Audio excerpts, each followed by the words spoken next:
Oo woke up that morning feeling vibrant and full of energy. She picked up her wooden mirror and stared at her reflection, but what she saw made her cringe. Quickly, she set the mirror aside and focused on her daily routine, preparing her freshly made Indomie for sale at the village market. Before she even arrived, hungry customers were already lined up. Mothers eagerly waited to buy the Indomie for their children who wouldn't leave for school without it.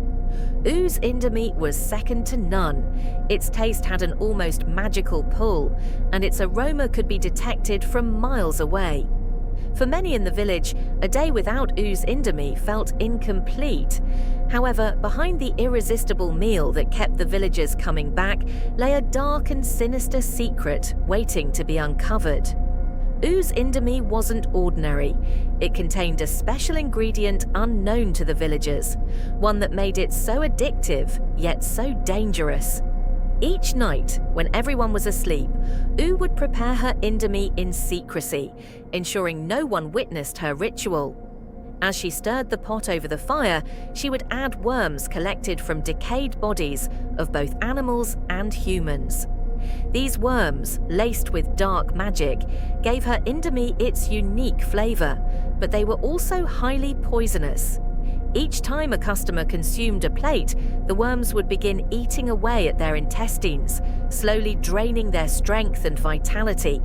The villagers didn't die, but they grew weak, aging unnaturally fast. Children who ate her Indomie matured beyond their years, becoming rebellious to their parents, yet obedient only to Oo. Parents would threaten their misbehaving children with reports to Oo, and just the mention of her name was enough to make them behave. Yet, no one questioned why. As Oo continued to expand her business and wealth, the villagers grew frailer. Instead of working on their farms, many would spend their entire day at her shop, eating plate after plate of her Indomie. But no one suspected anything. If anything, they adored her even more. Any day she failed to open her shop, the village felt incomplete. However, one woman was not fooled. Ab, a strong-willed widow, noticed the changes in the village. Ever since losing her husband, she had worked tirelessly to provide for her 3 children, serving as both mother and father. She was disciplined and never ate outside food, always encouraging her children to cherish home-cooked meals. Determined to uncover the truth, Ab decided to investigate. The next morning, she went to Oo's shop and requested a plate of Indomie. To her surprise, Oo refused to sell to her. "I said it's finished. What don't you understand? This one is reserved for my top customers," Oo snapped. Ab left without a word, but she knew something was amiss. Oo had sensed something about her, that she was different. This only strengthened Ab's resolve to uncover the truth. That night, Ab waited until Oo was done selling and secretly followed her home. Hiding in the bushes, she watched as midnight approached, the perfect time for dark rituals. Ab was no stranger to the ways of witches. Her late husband had been the village herbalist, and she had learned a lot from him. At exactly midnight, she saw Oo sneaking out, carrying a black nylon bag. Ab trailed her into the dense forest, where decayed human and animal bodies were dumped. What she saw made her stomach turn. Oo was scooping worms from the rotten corpses, filling her bag. Some of the worms were already decayed and reeked of death. After gathering enough, Oo made her way back home, unaware that she was being watched. Ab followed her, determined to witness what she would do next. Peering through a small opening in Oo's house, she saw her pour the worms into a small calabash, sprinkle a mysterious oil over them to remove their foul smell, and then add them to the Indomie cooking on the fire. Ab's stomach churned in disgust, but she held herself back, careful not to make a sound. That night, she didn't sleep. What she had witnessed haunted her. She knew exposing Oo would be difficult, as the villagers were under her spell, but she couldn't stand by and let the evil continue. The next morning, she sought out Udo, a wise elder in the village. Unlike most villagers, Udo refused to eat Oo's Indomie, having had a terrible dream about her. "Welcome, my child," "What brings you here?" Udo asked, offering her a seat. "My heart is heavy, Udo. Our village is in grave danger," she said. "What do you mean?" he asked, concern etched on his face. Ab narrated everything she had witnessed. Udo was both shocked and terrified. "No wonder I had that dream about her. I should have known she was evil," Udo muttered. "We must act quickly.